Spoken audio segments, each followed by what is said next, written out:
Throughout the property is significant debris, a number of what appears to be inoperable vehicles, and a roof that appears to be falling apart.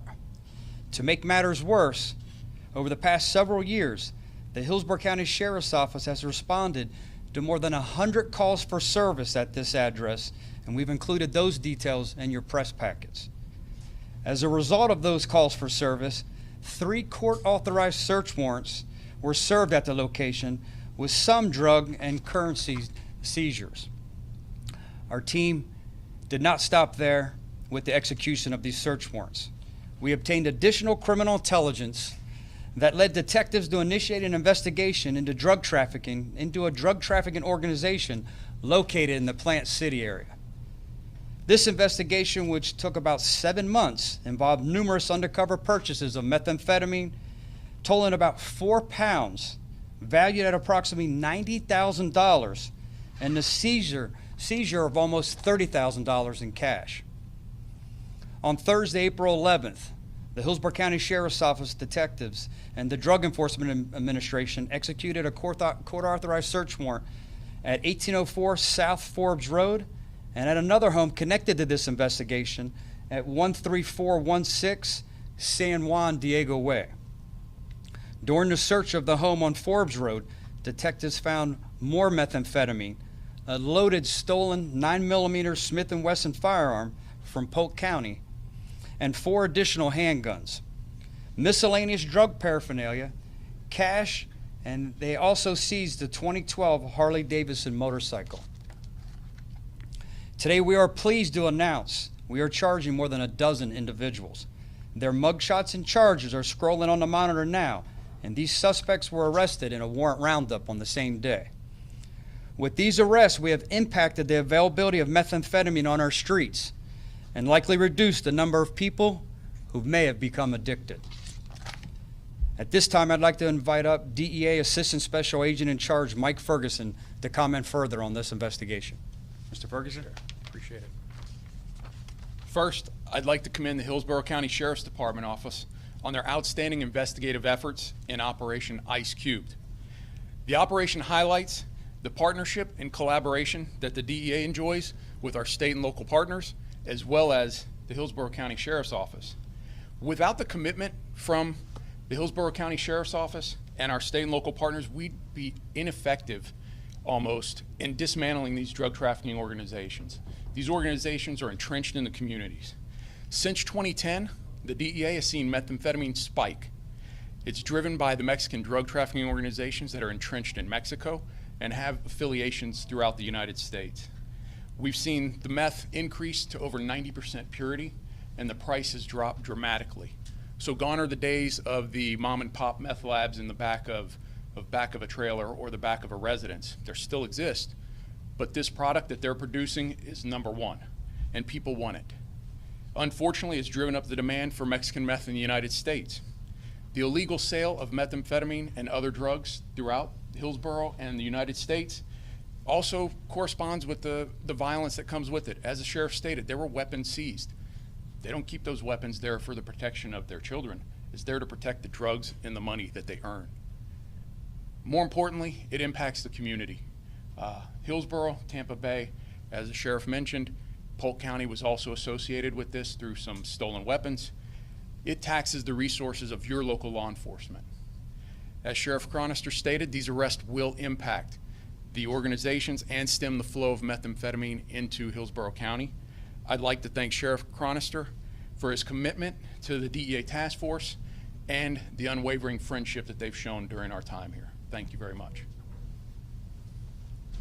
Thank you, Mr. Ferguson. At this time, we'll open it up for questions. Can you talk about where they were making it, or where were they making it, where it was coming from?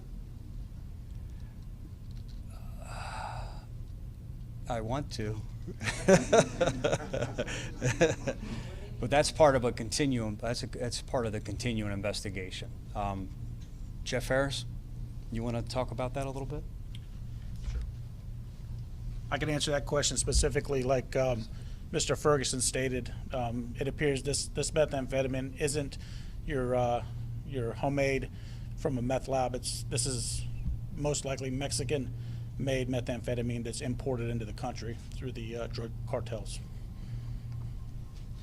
And that is good news, because often times the only way we can identify a resident that's making methamphetamine is when they blow themselves up. So you can understand the danger that poses to our community with those deadly chemicals in the air to first responders and anyone else in neighboring homes.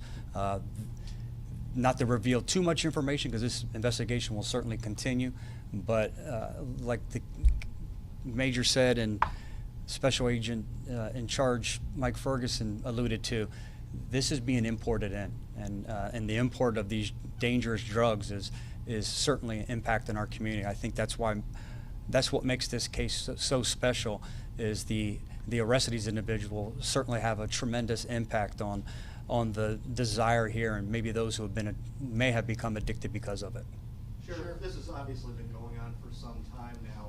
What's to stop these guys from bonding out of jail and going back into business somewhere else? Well, I think that's where the great work of the statewide prosecutor's office comes in. They've done a wonderful job of prosecuting these individuals. They all have lengthy criminal histories, a lot of it to do with delivering narcotics and drugs into our community.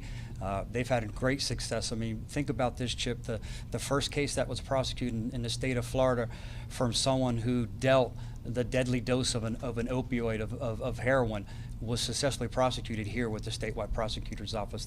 I can't say enough what a great job they do. So we rely heavily upon them to make sure that doesn't happen. Sheriff, out of the 17 arrests, is there a ringleader, folks we should be highlighting? Yes, I think the three individuals, the three brothers and their grandmother, as you could see in your press packet, those are the ones that were highlighted during our case. Hence why we named the operation Ice Cubed. Ice is another word for methamphetamine, and cube because of the three brothers involved. Sheriff, actually when you did that operate over there, a lot of immigrants that lives in the area run away in between the farms because they were scared. What about that case? Are you planning to collaborate with ICE to do this operation? We are not. We're not focused on immigration. This is certainly targeted and focused on those individuals who are dealing and pushing this poison in our community. This has nothing to do with immigration. This is certainly a great partnership that we share with the Drug Enforcement Agency. But again, I say it a million times: your local sheriff's office isn't in the immigration business. Okay, so these guys, the mayor of them are Hispanic, so where are they coming from? Some from Mexico, some here. I don't have that information readily accessible to tell you who's here, who's undocumented. I don't have that information right now. But these individuals will be prosecuted, charges will be pressed like any other individual, regardless of their immigration status. Talk about safety in the community. I mean, obviously these people are conducting illegal activity, and you guys have eliminated that. Do you think the people in the community in that area should feel safer? I think because of this operation, our community can take a deep sigh of relief. They get a little break in the criminal activity and the dangerous drugs, the chemicals, everything that's associated when it comes to methamphetamine. So their violent nature, the violent behavior, everything that's associated with methamphetamine, the dealing, the addiction with methamphetamine, we absolutely can rest a little easier today because of this operation.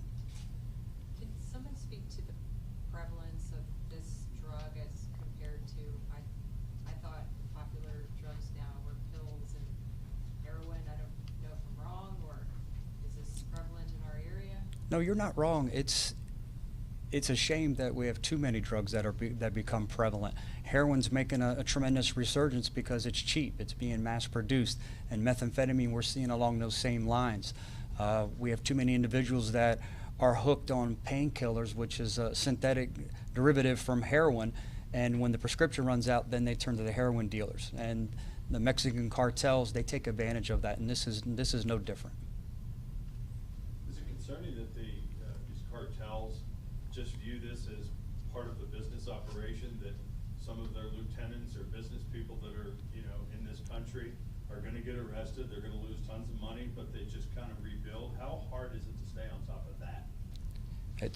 That's why I began by thanking them, the hardworking men and women who sacrifice so much. They every day in and day out, they fight the good fight. They sacrifice much time away from their families, work weekends, nights, placing themselves in these dangerous situations to make sure that we stay on top of it, that we send a loud and clear message that you're not going to deal this poison in Hillsborough County. Were they making deals on the property, or were they sending it out? A little bit of everything. The deals were everywhere, especially at these two locations. That's where they would store the drugs, storage facilities, if you would. But yes, they were living there and storing them there. Luckily and fortunately for our community, they weren't manufacturing them there. Last question? All right, thank you, everybody. Thank you. Appreciate Did you want this back? I don't want anybody stealing your words.